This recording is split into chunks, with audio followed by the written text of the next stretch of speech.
este tema, de esta investigación, congresos ricos, auditorías pobres. ¿Qué reveló toda esta investigación, Ana? Y gracias por estar con nosotros. Al contrario, gracias a ustedes, Cintia, Daniel, y un saludo a todos, a todo el auditorio del Comal. Pues Cintia, como bien mencionas, nosotros publicamos el informe legislativo 2022 en mayo, el cual se compone de dos partes. La primera es la que se publicó en ese mes sobre composición y paridad en los congresos, y esta segunda entrega, congresos ricos, auditorías pobres, que como su nombre lo menciona, son datos presupuestales sobre congresos y auditorías. ¿Por qué tenemos que hablar de esto, Cintia, Daniel? Pues los poderes legislativos son de suma importancia, ¿no? Por un lado tenemos a los congresos, que los congresos es la institución por defecto, pues en donde se reflejan todos los intereses, las necesidades de la población, y pues es una de las instituciones más democráticas, ¿no? Y por otro lado tenemos también las auditorías, que son de gran importancia porque a través de ellas es donde se fiscalizan los recursos públicos, ¿no?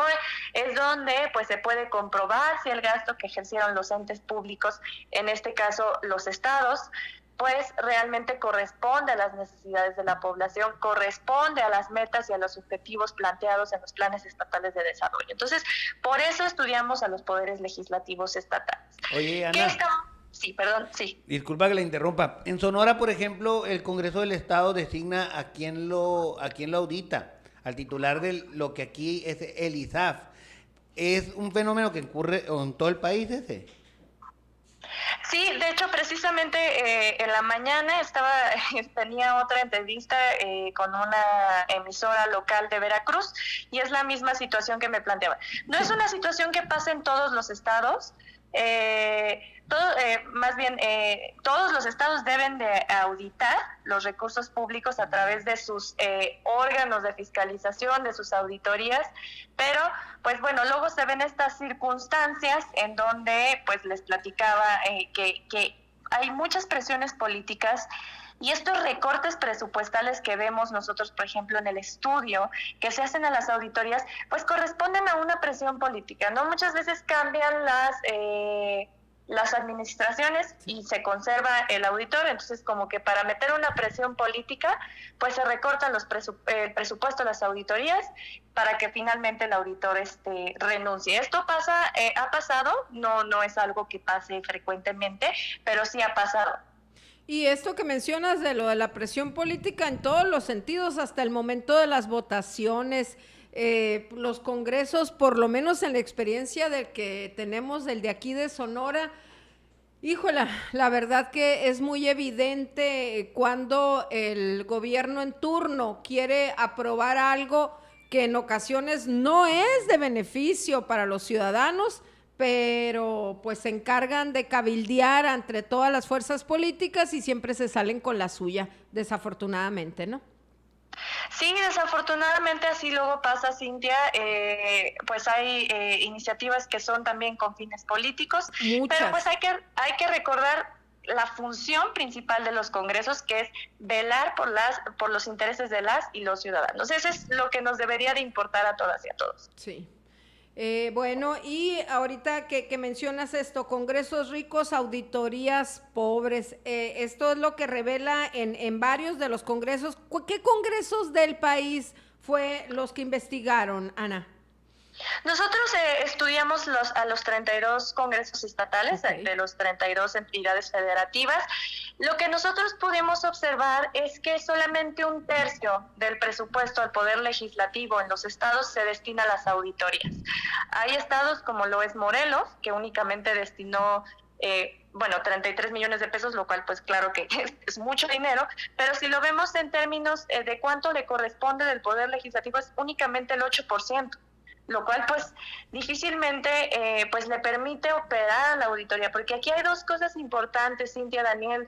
Las auditorías necesitan presupuesto para contar con personal, para poder operar, pero lo más importante es que el personal esté bien capacitado, porque no estamos hablando de cosas sencillas, no. Es fiscalizar los recursos públicos. Sí, entonces, y de hecho entenderle a la cuestión de los congresos de los estados no es asunto fácil. y hasta periodísticamente a algunos que tenemos tiempo en esto, se nos complica, de repente tenemos que apoyarnos por personas que... O nos da flojera porque vemos que independientemente de lo que podamos publicar sobre ellos, por ejemplo, el Congreso de Sonora, sabemos que es un congreso muy caro y muy mal auditado, independientemente de lo que digamos, la neta les vale madre el Congreso, ¿no? Por ejemplo, en el caso del Poder Legislativo de Sonora, ahora que estamos hablando de este bonito estado, únicamente el 38% se destina a la auditoría, es decir, 62% va al Congreso y 38% va a la auditoría, lo cual, bueno, como les comentaba, en comparación de estos como Morelos, pues no es tan grave, pero sigue habiendo como esta diferencia que se hace entre el presupuesto del Congreso y el presupuesto de la auditoría. Ok. Y bien, Ana, ¿esto lo hacen por primera vez? ¿Lo hacen pues anualmente? ¿Cada cuánto realizan esto? ¿Es por primera vez que INCO desarrolla esta investigación? Mira, nosotros venimos desde el año 2016 publicando el informe legislativo 2022. Hay diferentes salidas, a veces publicamos información relacionada a la composición partidista de los congresos, a la paridad de género, cuántas mujeres presiden comisiones importantes. A veces sacamos datos presupuestales, pero realmente desde el 2016 nosotros estamos poniendo el ojo en los congresos estatales. Muy bien. ¿Algo que sea importante que nos destaques, que no te hayamos preguntado, Ana? Pues realmente yo no quiero sonar como disco rayado, pero sí es importante mencionar, pues valga la redundancia, la importancia de los poderes legislativos estatales. Hay que recordar que funcionan como un contrapeso de los poderes ejecutivos. Por eso necesitamos poderes legislativos fuertes, sólidos, con presupuesto, para que puedan operar sus funciones y así sí puedan ser un contrapeso de los estados, de los gobiernos estatales. Fíjate que acá en Sonora no, fíjate que a partir de la última elección, y desde, no es cierto, Nunca, no de la última, nunca, la memoria que tengo yo siempre ha sido como... No, y la memoria que yo llevo, a mí me tocó cubrir una legislatura que fue la 94-97, que estuve ahí muy cerca porque era una fuente que yo cubría, pero siempre he estado atenta todos estos años y cada vez las legislaturas vienen peor. Y esta, que lleva ya va a cumplir el año de planos. De dibujar. Así, de veras, parece que... Un Congreso sí muy rico, Ana, pero muy pobre en cuanto a su capacidad política para hacer leyes, que es para lo que sirve. Pero bueno, te agradecemos mucho haber estado con nosotros, Ana, y seguiremos pendientes de todo lo que publica el INCO. ¿Dónde lo podemos seguir y dónde podemos consultar estos estudios?